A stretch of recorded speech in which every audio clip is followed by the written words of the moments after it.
Hey, this is an intro. I've already said in my video, hey, welcome to my channel. But this is an intro to my intro in my video that this will be broken down into 2 videos. I have talked for so long that my phone stopped recording one and started back up. And that's just too much in one sitting. So I'm going to break this up into 2 videos. I hope I can find, when I'm editing, I hope I can find a good stopping point to make a nice transition. So I just wanted to let you know up front that there is 2 parts to this video, and I hope you enjoy it. Hey, welcome back to my channel. I thought today we would talk about food addiction.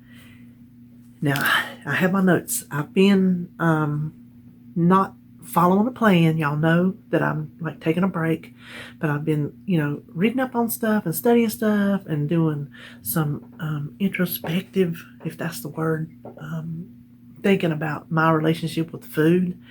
And there is a relationship with food.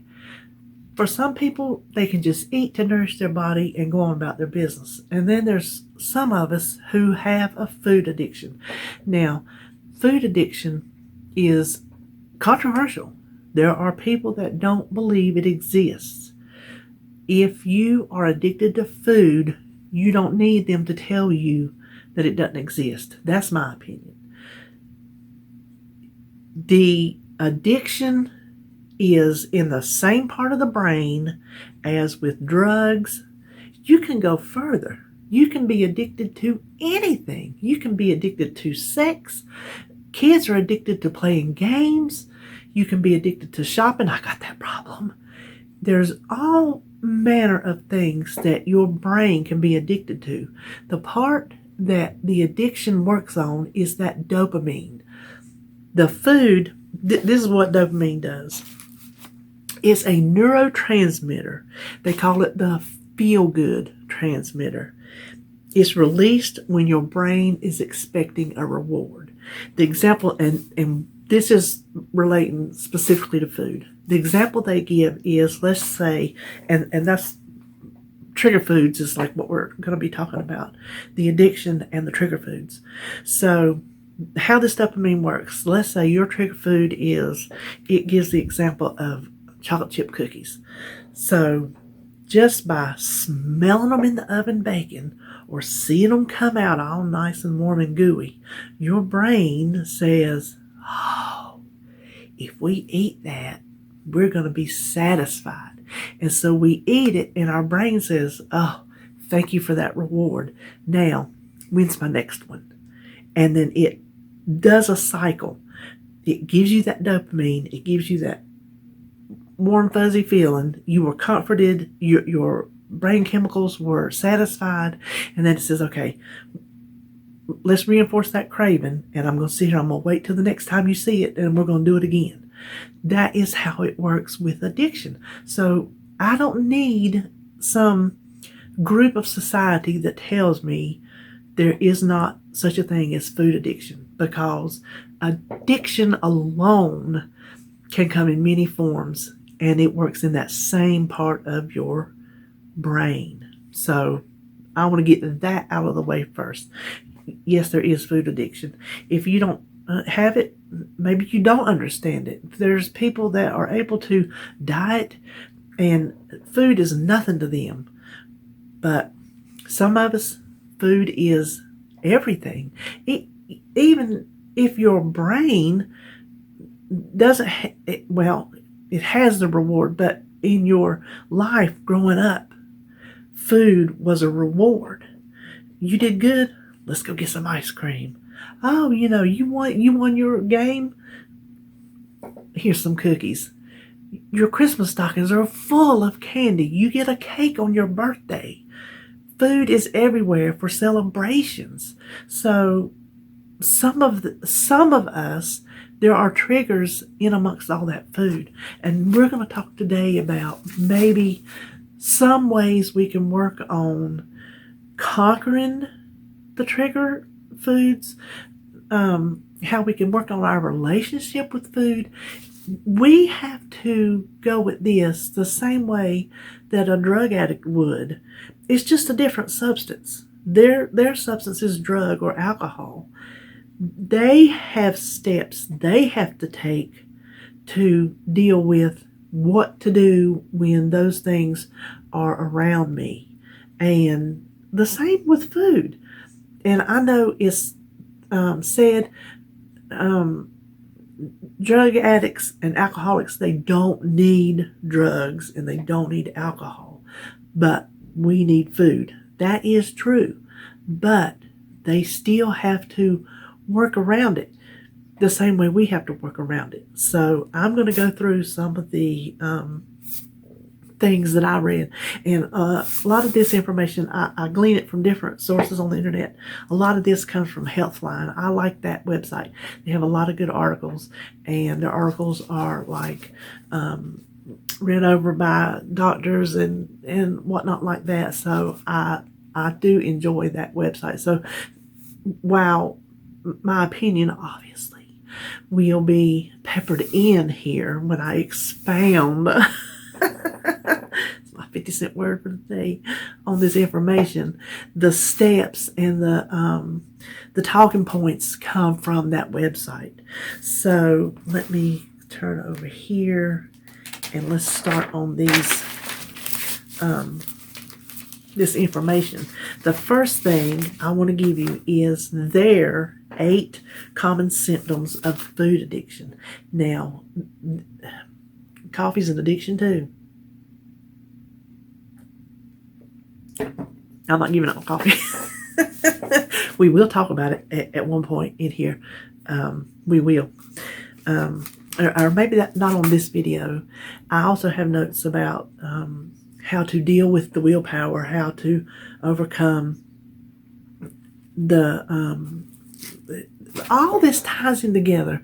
But I'm not gonna make such a humongous video now. I'll have another one that will talk about some like other aspects of this food thing. But here are some what they consider 8 common symptoms of food addiction. So you can listen along and see if any of this applies to you. Pretty much it all applies to me. Number 1, cravings for certain foods, despite the fact that you're full, you just had a nutritious meal, you know you're not hungry, but you still crave that food. Eating that craved food whenever you want it, and usually overeating it. Eating that food and feeling extremely stuffed and miserable. That's a binge. Then feeling guilty afterwards, but doing it again. Making excuses why eating that food is okay. Birthday cake's your trigger? I can eat it because it's my birthday. Not necessarily. This is not for just the casual, ooh, maybe I shouldn't have that cake. These are for trigger foods that cause these behaviors. Repeatedly setting rules about these foods, like trying to stop eating or the particular thing, or setting cheat meals or cheat days. So you're trying to put a rule around that food to help you stop eating it. Here's a big one: hiding it from others. Don't tell me that you have this. I'm talking to you food addicts, that you've never hidden an empty food container, pulled trash up, stuck it under there, and put trash on top of it. I've done it. I've done it bazillions of times. That's part of your guilt. You're eating it and then you feel guilty and then you don't want anybody to know. So you hide it. You eat in secret. You hide food. And then finally feeling unable or incapable of stopping it, even when you know it's unhealthy. That is the addiction part. You're sitting there shoving your face full of, my case, Little Debbie cakes, snack cakes, and you know the whole time that you're sucking it down your face that it is not good for you, but you keep doing it. You keep doing it. Those are all signs of food addiction. Now, we know that food addiction leads to obesity, Obviously, we're not on a journey to lose weight if we're not obese. Diabetes, which I have, and then also it talks about low self-esteem. That comes into the, well, why can't I stop? And then you feel bad about yourself. Well, what's wrong with me? She seems to be able to do it. Well, perhaps she's not a food addict. So the low self-esteem also plays a role in hiding the food. That makes you feel like, seriously? I'm seriously hiding food? And that makes me feel like, crap. I don't know any other way to put it. Now, here are some steps that it says that we can take for these trigger foods to try to control the triggers. That's what these are for. This is not about just simple everyday, well, maybe I shouldn't have that, cookie, or, maybe I shouldn't have this or an extra this. This is about the triggers that are going to cause us to binge, go off the rails, completely jump ship when it comes to our health journey. First thing it says you can do is to list your trigger foods. These are the foods that cause cravings and binges.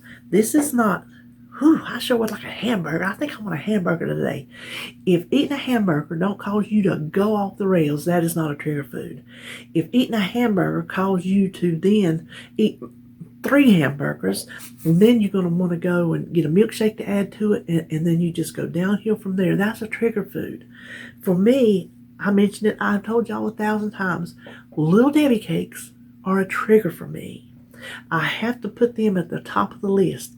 The second of the list are cookies, but cookies that can be dunked in milk. Oreos and any sandwich cookie. I don't care the name brand, the flavor, I don't care. Any sandwich cookie, I will dunk in milk. And if you set it in front of me, I'm going to eat it until I almost puke. I'll just be straight up honest with you. Same with graham crackers. I told y'all before I started taking my break here, I ate a whole sleeve of graham crackers and milk. Didn't think a thing about it. Felt sick as a dog afterwards, but while I was eating it, I was basically getting high. I don't know any other way to tell you, what we need to do without just being completely honest about myself. And hopefully by putting my problems out there, maybe it'll help somebody realize you are not alone. Honey, you are not alone. Just because I'm sitting up here on this YouTube channel making a video does not make me special. Trust me, I am not special. I have these food problems. Why do you think it's taken me 3 years? And I think I hit 70 at one point. Now I'm back down to 50 something, and I'm probably even lower than that, because since I've stopped dieting and just working on my mental situation, I've not been paying attention to what I eat, but I have been trying to read and get more self-aware about it. I'm evolving. I've tried everything, even starting on Weight Watchers. I've tried all the different Weight Watcher plans. I went, to this one, to this one, to this one, and nothing's gonna work until I figure out this food addiction. There's no plan on the face of the earth that is going to work for me, that I'm going to be successful at, that I'm going to stay with, until I figure out how to conquer food, to stop letting food have my power. That's kind of what it boils down to. We give food too much power. It's food. I try to tell myself all the time, it's just food. Quit giving it the power. And these are just some steps that we can work on. There ain't no magic pill, because if there was a magic pill, none of us would be fat. We'd all be eating healthy and be no weight loss journeys to be seen, because there wouldn't be one. So there is no magic pill. These things take effort, and a lot of times, myself included, I don't want to put forth the effort. I told you on my video, 2 weeks ago, that I was over it. I'm tired. I've been taking that break, and there is nothing wrong with that. If you need to take a break from what you're doing, then you take a break and then work on some of these steps. Little things, little baby steps, one thing at a time. But these are just some coping mechanisms, some little tips and tricks, things that we can proactively do to try to conquer food. So, anyway, let's get back to our list of things. So this is about fast food. Fast food, let's say that's your trigger. Or for me, it's Pizza Hut. So I can't think of anything to work in in this department. Pizza Hut is when I have a bad day and I don't feel good, I'm tired, I'm hurting, blah, blah, blah. Pizza Hut's my go-to. I just pull it up. Okay, let's order pizza and be done with it. Because I may not have the healthiest dinner, but at least I've got dinner and I've got him something to eat before he goes to work. It does not happen probably, I guess it maybe happens once a month. There for a while it was happening maybe twice a month, but I can't think of anything that falls on Pizza Hut. But this is for fast food places. If that is like a go-to, let's say you're at last minute, you can't think of nothing to eat and you're going to run through that drive-through. It says make a list of your fast food restaurants that you go to. Research and find their healthy options. Maybe you don't know that they have anything healthy. Do a Google search. Ask your friends. Go on Facebook groups. Hey, I love McDonald's. What do you eat from McDonald's that's healthy? Now that means if the Big Mac is your jam, you're going to have to pass up your jam and go for something. I don't even know if they have grilled chicken. I've read things before that they got rid of something that a lot of people were eating for a healthier option. And I can't remember what that thing was. Or if Wendy's is your place, or Hardee's or Arby's or whoever, try to pick out the healthiest option. Now, it's not necessarily going to be healthy, but if that is your means of eating, if that's what's going to be your meal, pick the healthiest. Have a list of it. Keep it in your pocketbook, in the glove compartment. If you're out and about running errands, you're like, oh my God, I'm going to drive through somewhere and get me something to eat or bust a gut. Pull that list out and say, okay, well, I can get this here. That's a lot healthier choice. So make a list of healthier choices at restaurants, mainly fast food restaurants that you frequent. Okay, then this one, I guess it's like, think about healthy foods that you do like and that you actually eat regularly. To me, that sounds kind of funny because I don't sit around and think about healthy food. If I did, I wouldn't be in this situation. But I guess that comes with changing your mindset. Let's not try to sit around and think about Little Debbie's all day long. You know how the cartoons, they show things floating around up in the thing, going around and around, donuts and all this. Let's try to have broccoli. We do eat broccoli because we know it's good for us. This says concentrate on healthy foods you like. I don't know. I'm just being honest with you. Off the top of my head, as I sit here, I can't think of healthy foods that I eat regularly that I can think about. I guess maybe oven fried foods instead of deep fried foods. I think I got that as an example somewhere in amongst all these notes. I remember writing that down. I don't like fruits and vegetables. I eat some. I'm okay with some, but that's not what I was raised on. No, I was raised on vegetables, but not like healthy. I was raised on fried okra, fried squash, things like that. Taters. People don't consider taters a vegetable. I consider them a vegetable, but they don't consider them a healthy vegetable, even though they are. They're more likely to cause you to gain weight because you eat a baked tater this big, you know. So I need to learn to, instead of obsessing over what I can't have, we need to learn to think about what we can have. I guess maybe sitting here thinking about it, that's a good way to put that tip. Then they talk about making a pros and cons list. Put together a list of, and this is something that it also says, hey, keep a copy of it in your pocketbook, in your desk at work, in your glove box in the car, because when you are confronted with this trigger food, I'm confronted with Little Debbie's.